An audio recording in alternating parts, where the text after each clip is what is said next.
अलेमको, Alec, Sapur पालम अल तुर्की, अल अदरक, अल सफर जैसन बड़ कंपनियन के क्लाइंट इंटरव्यू होके जा रहल बा सीवान में। जी हां, सीवान में पलक इंटरनेशनल टूर एंड ट्रेवल्स में साथे साथे सिर्फ और सिर्फ मुस्लिम कैंडिडेट खातिर भी स्पेशल क्लाइंट इंटरव्यू जन बा होके जा रहल बा। तो चली 22 से लेकर 28 तक क्लाइंट इंटरव्यू हुई, जान लहल जाओ कि कहिया कौना ट्रेड के कौना कंपनी के इंटरव्यू बा। सबसे पहले अगर हम बात करी तो 22 तारीख के शुरुआत अगर करी जाओ तो smooth man power company UAE के कंपनी है। कर नॉर्मल मेडिकल बा, भारी मात्रा में आवश्यकता बा mason, steel fixer, shuttering carpenter, electrician industrial, plumber, pipe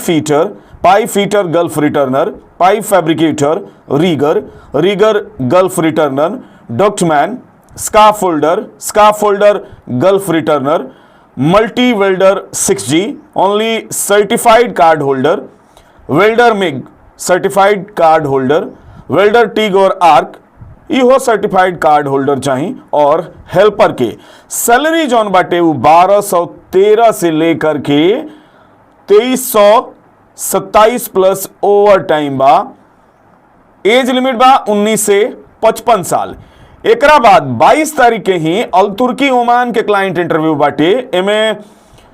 employment visa बा, भारी मात्रा में आवश्यकता बा electrician industrial and plant, mechanic batching plant, grinder marble polisher, fitter crusher plant, fuel attendant, operator sand blasting, operator speciality block plant auto, operator crusher plant, refrigeration specialist ice plant, welder 3G structural, CSSMAW और वे bridge clerk के salary जॉन बाटे 90 से लेकर के 200 तक बा, प्लस ओवर टाइम बा। एज लिमिट बा 21 से 42 साल। एक बाद 23 तारीख के अल अदरक ओमान की कंपनी है। एम्प्लॉयमेंट वीजा बा और गामका मेडिकल बा, भारी मात्रा में आवश्यकता बा mason block and plaster, mason tile marble cladding granite की, mason allrounder building fit out के, steel fitter, shuttering carpenter, aluminium technician, aluminium fabricators, aluminium fitter, CNC operator, AC technician, civil supervisor, ITI diploma, minimum 2 साल के experience वाला के salary जौन बा 90 से लेकर के 280 तक बा, प्लस ओवर टाइम बा। 5 घंटा के ड्यूटी बटे सप्ताह में, 8 घंटा की ड्यूटी प्लस ओवर टाइम। एक बाद 23 तारीख के ही अल सफर दुबई के ही कंपनी है।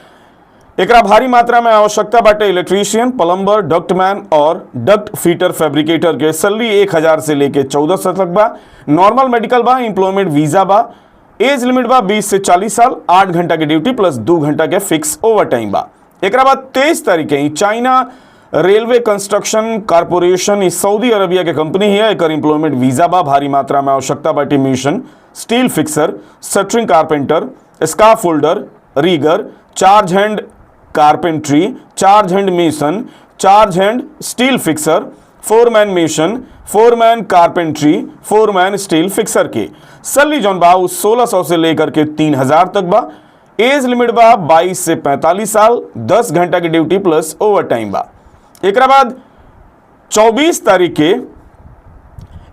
एलिंगटन प्रॉपर्टीज दुबई के कंपनी है जोना में गोरा मैनेजमेंट चलेला। एमे नॉर्मल मेडिकल बा और एम्प्लॉयमेंट वीजा बा, भारी मात्रा में आवश्यकता बाटे mason, steel fixer, shuttering carpenter, scaffolder, flagman, mason charge hand Gulf returner, steel fixer charge hand Gulf returner, shuttering carpenter charge hand Gulf returner, logistic charge hand Gulf returner, finishing charge hand Gulf returner, scaffolder charge hand Gulf returner, civil charge hand Gulf returner, electrician, assistant electrician, electrician charge hand Gulf returner, electrician foreman Gulf returner, plumber assistant की, plumber charge hand Gulf returner, plumber foreman Gulf returner, pipe fitter assistant, pipe welder, AC technician, duct man insulator, duct fabricator, charge hand HVAC Gulf returner, foreman HVAC Gulf returner, supervisor HVAC Gulf returner और charge hand mechanical Gulf returner और helper के salary जौन बाटे वो 1100 से लेकर के 7000 तक बा, कुछ में नेगोशिएबल भी बा। एज लिमिट बा 20 से 45 साल, 8 घंटा की ड्यूटी प्लस ओवर टाइम बा। एक बाद 24 तारीख के ही अल्गेंजिया मैकेनिकल इराक के कंपनी हिय, एकर नॉर्मल मेडिकल बा, एम्प्लॉयमेंट वीजा बा, भारी मात्रा में आवश्यकता बा, mason tiles, gypsum painter, gypsum carpenter, gypsum board installer के सैलरी जौन बा उ यूएस डॉलर में बा 290 से लेके 320 प्लस ओवर टाइम बा, एज लिमिट बा 22 से 45 साल। एक बाद 25 तारीख के अल्गेंजिया ई कतार के कंपनी ही है, एकर फैसिलिटी मैनेजमेंट में बाटे और नॉर्मल मेडिकल बाटे, एम्प्लॉयमेंट वीजा बाटे, मेंटेनेंस एक्सपीरियंस रिक्वायर्ड बाटे, इंग्लिश बोलल आवे के चाहिए, सिर्फ और सिर्फ मुस्लिम कैंडिडेट खातिर जौन बाटे ई इंटरव्यू होके वाला बा, जौना में भारी मात्रा में electrician, electronic technician, plumber, wall painter, mason tiles, block and plaster, locksmith, furniture carpenter, HVAC mechanical technician, civil foreman, civil charge hand, mechanical supervisor, mechanical charge hand के सैलरी जौन बा 1350 से लेकर के 1900 तक बा, एज लिमिट बा 22 से 37 साल। एक बाद 26 तारीख के अलेमको दुबई के ई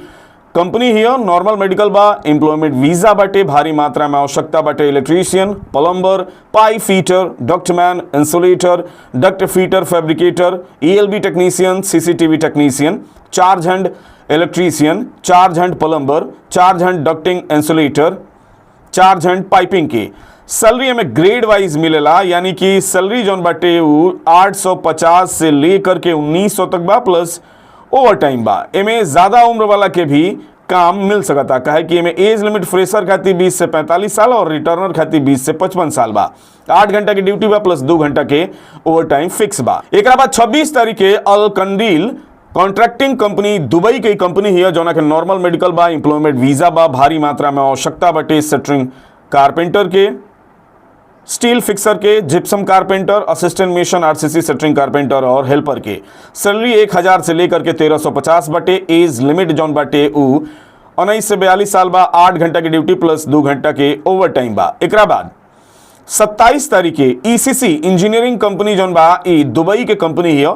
नॉर्मल मेडिकल बा, एम्प्लॉयमेंट वीजा बा, भारी मात्रा में आवश्यकता बाटे, mason tiles, mason block and plaster, steel fixer, assistant steel fixer, shuttering carpenter, assistant shuttering carpenter, gypsum carpenter, assistant mason RCC shuttering carpenter और हेल्पर के सैलरी बाटे 950 से लेके 1300 तक बा, प्लस ओवर टाइम बा 2 घंटा के, 8 घंटा की ड्यूटी के बाद 2 घंटा ओवर टाइम डेली बाटे और एज लिमिट बा 19 से 45 साल। एक बाद 28 तारीख के अल तुर्की ओमान के क्लाइंट इंटरव्यू बाटे, एम्प्लॉयमेंट वीजा बाटे, भारी मात्रा में आवश्यकता बाटे, लेबोरेटरी टेक्नीशियन के, जौना के सैलरी नेगोशिएबल बाटे, एज लिमिट बा 21 से 42 साल। एक बाद 28 तारीख के ही अलेख इंजीनियरिंग कॉन्ट्रैक्टिंग कंपनी जौन बिया, एकर नॉर्मल मेडिकल बा, एम्प्लॉयमेंट वीजा बा, भारी मात्रा में आवश्यकता बाटे, मेसन, सेटरिंग कारपेंटर, स्टील फिक्सर और हेल्पर के सैलरी जौन बाटे में 925 से लेकर के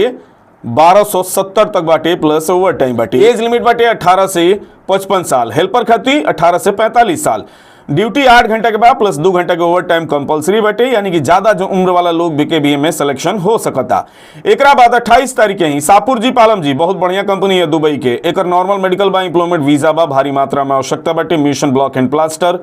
mission concrete tiles, shuttering carpenter, steel fixer, scaffolder, mason charge hand, mason foreman, carpenter charge hand, carpenter foreman,